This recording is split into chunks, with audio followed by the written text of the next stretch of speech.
UP top cop has issued directives on identifying and deporting Bangladeshis. Alok Pandey joins us after the UP top cop has written a letter to district police chiefs asking for action to be taken on this with top priority. Alok Pandey joins us. Alok, at a time when we're hearing so much of follow-ups on NRCs in different states, whether it's Haryana, whether it's Delhi, any state really that's going to the election, why has this come up now? What is the reasoning that the government has given for which the top cop has issued a directive and has asked district police chiefs to act on this on priority? I think 2 or 3 things need to be put into perspective. First of all, directives to identify foreigners, including Bangladeshis, are not new. As the letter written by the DGP itself says, that these directives were first issued by the Home Ministry in 2017 and since then have been issued time and again to district police chiefs. At the same time, the timing is interesting because Yogi Adityanath, the UP Chief Minister, I think about 2 weeks ago, I cannot give you an exact timeline, but he was interviewed by a publication here in Lucknow. And he said that Uttar Pradesh was ready to implement its own version of the NRC. The NRC, of course, is the controversial exercise that's taken place in Assam to identify and perhaps at a later stage deport illegal residents in the state, including Bangladeshis.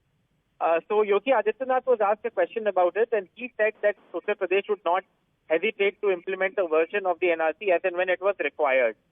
So is this the government's version of a mini NRC, so to say? The procedures, of course, in this case, what the DGP is asking police chiefs to do is to actually go and comb areas close to transport clusters and to comb slum clusters, etc., etc. It's a little vague. I read the letter. I couldn't understand how one would identify somebody. One thing that they say is that suppose the police goes to you, Sarah, and you show them an iCard and you say that I am from X and X place. So the police is then supposed to verify that X and X place and get in touch with authorities there and verify your identification documents. That's what the letter says. It then says that if one person is deemed or identified as a illegal foreigner, then you have to deport that person by getting in touch with the Home Ministry, etc., etc. And all of this should take place in a time-bound manner. Now, this, of course, again, questions will be raised about whether this is political. A by-election to 11 assembly seats is coming up. That will be on the 21st of October. So whether it is being done with that effect or whether there is more to this, whether this is a mini NRC, whether the police knows how many Bangladeshis there are in Uttar Pradesh or how many illegal foreigners there are, whether that distinction between who is an illegal Bangladeshi or a foreigner and who can produce papers to show that he is residing or he is in the country, he or she is in the country with some valid reason, etc. All of those are blurred lines that we need clarity on. So I guess we'll have more once we get to speak to some officials or politicians about what they are thinking.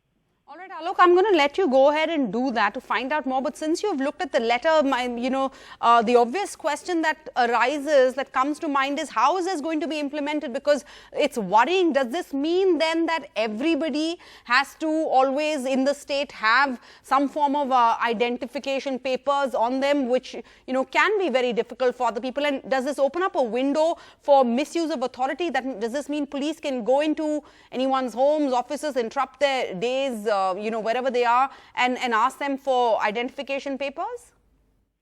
See, one thing that I from the letter was that the directives are going to everyone's home.